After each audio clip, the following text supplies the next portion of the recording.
시청자 여러분 안녕하십니까? VOA 뉴스투데이 시작합니다. 미한연합훈련이 사실상 10일부터 시작되는 가운데 미국 국방부가 연합훈련은 쌍방의 결정이라는 점을 거듭 강조했습니다.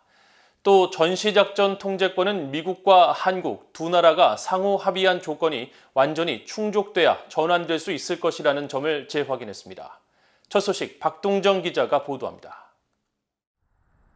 미국 국방부 대변인실은 9일 사실상 10일부터 시작되는 미한 연합훈련과 관련한 VOA의 질문에 연합훈련은 미한 양자 간의 결정사항으로 어떤 결정이라도 상호 합의하에 이뤄질 것이라는 점을 거듭 강조했습니다. 국방부 대변인실은 미한 연합사령부의 지침에 따라 계획돼 있거나 실시된 훈련에 대해 언급하지 않고 있다면서 현 시점에서 미한 연합훈련의 구체적 내용에 대해 발표할 것은 없다고 밝혔습니다. 다만 미한 동맹은 현재 높은 수준의 준비 태세를 유지하고 있으며 병력 보호를 위한 신중한 예방 통제 조치를 시행하는 동시에 한국을 적의 위협으로부터 보호하기 위해 견고한 합동 방어 태세를 계속 유지할 것이라고 강조했습니다. 아울러 미한 연합사령부의 최우선 순위는 병력 보호라면서 모든 미한 연합훈련은 한국 정부와 한국질병관리청의 지침을 준수해 치러질 것이라고 말했습니다. 이와 관련해 존 커비 국방부 대변인은 9일 정례 브리핑에서 중국이 미한 연합훈련에 대해 반대 입장을 밝힌 것에 대한 입장을 묻는 질문에 미한 연합훈련은 미한 양국 간 결정사항이라는 점을 거듭 강조했습니다. Nothing's changed about our need for readiness on the Korean Peninsula and our desire to work in lockstep with our ROK allies on training regimen that improves that readiness and keeps that readiness strong. 국방부 대변인실은 또 전시작전 통제권 전환과 관련해선 미한 양국 간 상호 합의한 조건이 완전히 충족되면 전환될 것이라는 기존 입장을 거듭 분명히 했습니다. 그러면서 조건에 기반한 전작권 전환은 미국과 한국이 상호 합의한 것일 뿐만 아니라 미국의 군대와 국민, 영내 안보를 보장하기 위해서도 반드시 필요하다고 밝히고 특정한 시간표를 약속하는 것은 우리 군과 국민들을 위험에 빠뜨릴 수 있다고 지적했습니다.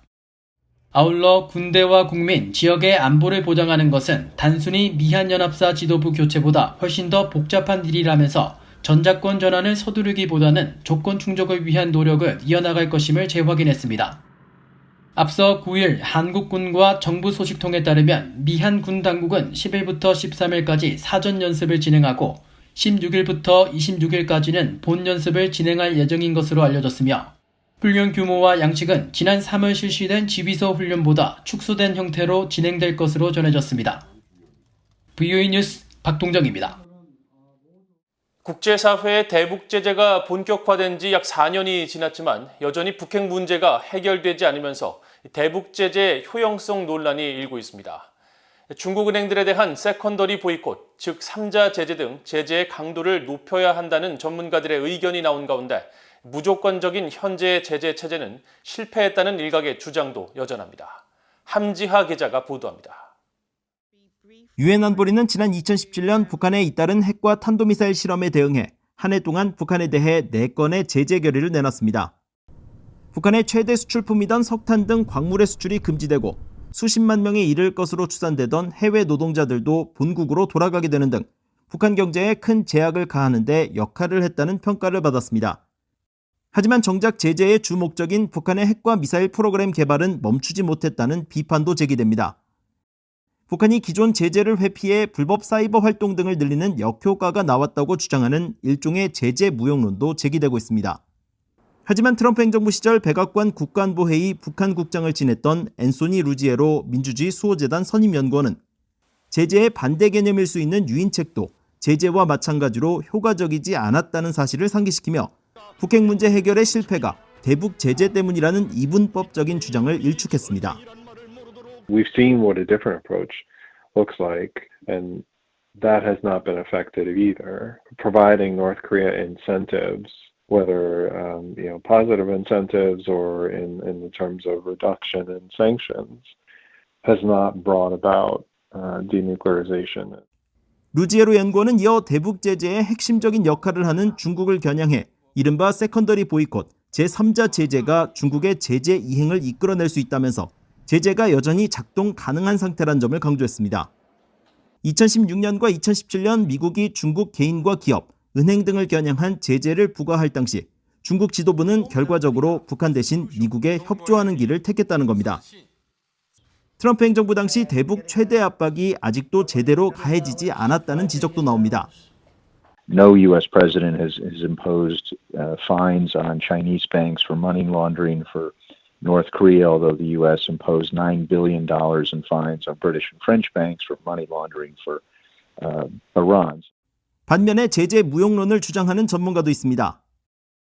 They don't work, they're a bad idea, and they're basically lazy foreign policy. North Korea cannot see itself as losing by entering into a diplomatic relationship with you because you put pressure on it. 켄 고수 국장은 따라서 미국은 적국의 입장에서 이해를 할 필요가 있다며 북한으로부터 무언가를 원한다면 그들이 실제로 원하는 것을 줘야 하고 이는 현 상태에서 제재 완화와 원조라고 주장했습니다. BOE 뉴스 함지아입니다.